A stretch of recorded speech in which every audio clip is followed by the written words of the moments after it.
ఇక ముందుగా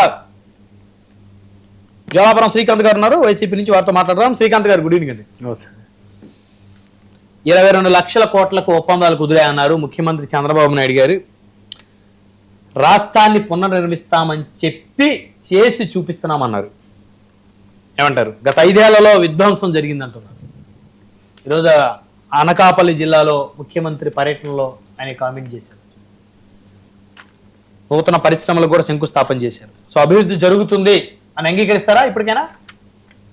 బ్రహ్మనాయుడు గారు, మీకు ప్యానల్లో ఉన్న సభ్యులకి, వీక్షకులకి అందరికీ కూడా శుభ సాయంకాలం. బ్రహ్మనాయుడు గారు, వీళ్ళు ఎలా చెప్తున్నారంటే రాష్ట్రంలో ఇంతవరకు ఒక్క పరిశ్రమన్నా ఉందా, ఉద్యోగాలు ఒక్కటన్నా వచ్చాయా? ఒకసారి సూటిగా వాళ్ళను నేను చెప్తున్నది ఏమంటే, రాష్ట్రంలో ఏదైనా సరే ఇంతకుముందు మనకు రాష్ట్రంలో డేటా సెంటర్లలో ఉద్యోగాలు అన్నారు, ఒక్కటన్నా వచ్చాయా? చెప్పి ఎన్ని రోజులైంది?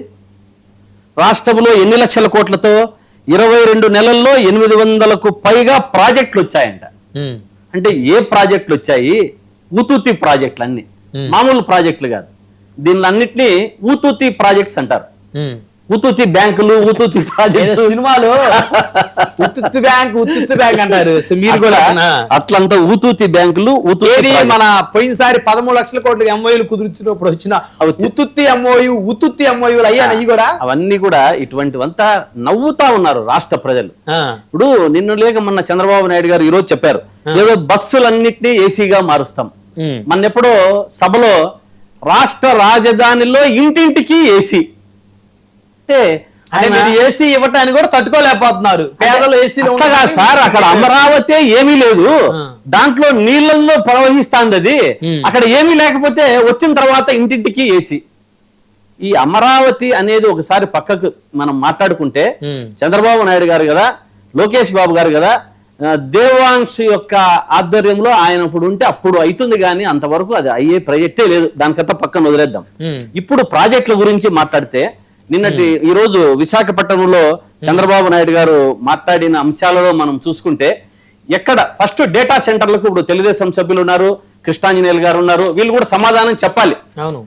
డేటా సెంటర్ల గురించి ఏమైంది, రాష్ట్రంలో ఎన్ని లక్షల ఉద్యోగాలు యువతకు ఇస్తామన్నారు, అవి చెప్పితే ఇప్పుడు దీన్ని మనం నమ్మే ఏర్పాటు చేసుకోవచ్చు. ఇంతవరకు ఏ ఉద్యోగము లేదు.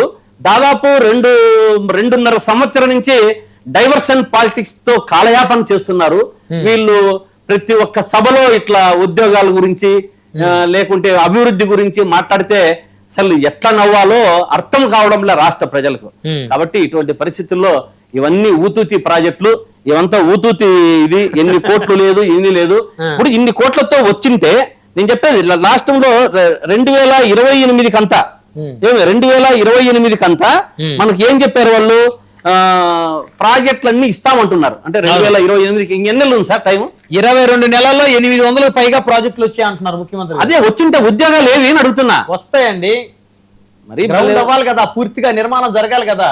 ఇప్పుడు ఎట్లుంటుందంటే చాలా హాస్యాస్పదంగా ఉంటుంది. 13 లక్షల కోట్ల రూపాయల ఎంఓయూలు కుదిర్చిన వైఎస్ఆర్ కాంగ్రెస్ పార్టీ ప్రభుత్వంలో ఉద్యోగాలు అయ్యేంటి ఏం చెప్తారు? ఇప్పుడు ప్రభుత్వం వైఎస్ఆర్ కాంగ్రెస్ పార్టీ ప్రభుత్వంలో ఎన్ని ఉద్యోగాలు ఎన్ని వచ్చిండేది రాష్ట్ర ప్రజలకు తెలుసు, వీళ్ళు ఎన్ని తీసేసిండేది వీళ్ళకు తెలుసు. ఇప్పుడు వాళ్ళు కూడా అదే అంటారు, ఈ 2 సంవత్సరాలు ఎన్ని ఉద్యోగాలు వచ్చినాయి రాష్ట్ర ప్రజలు. ఇప్పుడు పారదర్శకంగా ఎన్ని ఉద్యోగాలు వచ్చినది వీరు ప్యానెల్లో ఉన్న సభ్యులు చెప్తే చాలు, రాష్ట్ర ప్రజలందరికీ కూడా తెలుసు ఈ విషయము. కాబట్టి ఈ ఉద్యోగాలతో మభ్యపెట్టద్దండి. మీరు చేసేటివంతా ఊతూతి శూన్యంలో రాష్ట్రంలో ప్రజలన్నింటినీ కూడా రాజధాని అయితే త్రిశంకు స్వర్గంలో నిలబెడుతున్నారు, రాష్ట్ర ప్రజలంతా కూడా శూన్యంలో పెడుతున్నారు. రాష్ట్ర అప్పులను కుప్పలుగా తీసుకొని వచ్చి, రాష్ట్రంలో అప్పులు కుప్పలుగా తీసుకొని వచ్చి ఈ ఏమైపోతుందో రాష్ట్ర ప్రజల భవిష్యత్తు అనేది ఒక ప్రశ్నార్థకంగా మారింది. ప్రతి ఒక్కరు కూడా ఆలోచిస్తున్నారు. రాష్ట్రంలో కూర్చుంటే వచ్చి 23 నెలలైంది. 23 నెలల్లో దాదాపు 36,788,000 కోట్లేమో అప్పు చేశారు. మనకు రాష్ట్రంలో ఇప్పుడు తీసుకొని వచ్చిన 36 కోట్ల అప్పులు, వేల కోట్ల మీరు 36 లక్షల కోట్లు. జగన్మోహన్ రెడ్డి గారి హయాంలో దాదాపు రాష్ట్రాన్ని చూసి అప్పు కూడా ఎవరు అట్టగా సార్ 30 లక్షలు 40 లక్షల కోట్ల అప్పులు. రాష్ట్రంలో జగన్మోహన్ రెడ్డి హయాంలో జరిగిన అప్పులు పోనీలేండి, విజయసాయి రెడ్డి గారు ఒక్కసారి కత్తి చదువుతారు. దీనిలో మనం లెక్కేసుకుంటే అప్పుడు ఎంత జరిగింది, ఇప్పుడు వీళ్ళు ఎంత అప్పు చేశారు. అప్పుడు 5 ఏళ్లలో జగన్మోహన్ రెడ్డి గారు కరోనా ఉండి కూడా రాష్ట్ర ప్రజలను అభివృద్ధి వైపు నడిపించి సంక్షేమ పథకాలు ఇప్పించి ఒక అన్ని కార్యక్రమాల్లో ఒక పక్క కరోనాలో బయటకేస్తూ కూడా మనకి ఇంత అప్పులు కాలే. ఇప్పుడు వచ్చే నెలలైంది, 23 నెలలైంది. 23 నెలలు అంటే ఇంకా ఎన్ని లక్షల అప్పులు లేక మనం వెళ్ళిపోతాం. ఎంత ప్రభుత్వం మనకు ప్రజల మీద ఎంత భారం పడుతుంది. అవును, ఊరికే ఉద్యోగాల పేరిట మోసం చేస్తూ యువతను మోసం చేయలేదని అడుగుతున్నా. యువతకు ఎన్ని ఉద్యోగాలు ఇస్తామన్నారు, యువతకు భృతి ఎంత ఇస్తామన్నారు, నెల మహిళలకు ఇస్తామన్నారు, అది లేదు. యువతకి ఇస్తామన్నారు, అది లేదు.